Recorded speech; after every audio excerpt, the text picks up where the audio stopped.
आज ना मो घरे गोटे अजीब घटना घटिला।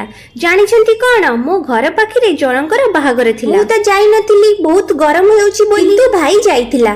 कारण से केबे भी को भोजी मिस करे ना। ता कहबा कथा भोजी को न गले पाप लागे और भगवान भी रागंती। तो से 2 घंटा पूर्वरु भोजी को पळेला। 3 घंटा परे आसी की कहूची 2 घंटा मोर चिकन फ्राइड राइस लाइन रे ही पळेला और मते खाइबा भी मिलिला। भाई रो दुख भरा कथा सुनी कि मते दया लागिला। कहली जा मार्केट रु चिकन और अंडा आनी आउ ताकू कहली भोजी ठारू भी अधिका टेस्टी चिकन फ्राइड राइस बने। आपण माने जानिछंती कि मु केमिति बनेली। प्रथमे चिकन रे लूण गोलमरिच गुंड कॉर्नफ्लोर गोळे की रखी देली। तापरे अंडा को फ्राई करी देली। देन पैन रे चिकन सह किछि परिबा आउ भात सह विनेगर सोया सॉस लूण दे रेडी कर देली चिकन फ्राइड राइस। पूरा आधा घंटा परिश्रम परे जेते बेले खाइबा पई आमे बाहरिलु सेपटु दास अंकल को कॉल आसिला कि आज किछि खाइबा करन भोजी रे चिकन फ्राइड राइस बंची जाईछि, मु खाइबा पठौछि।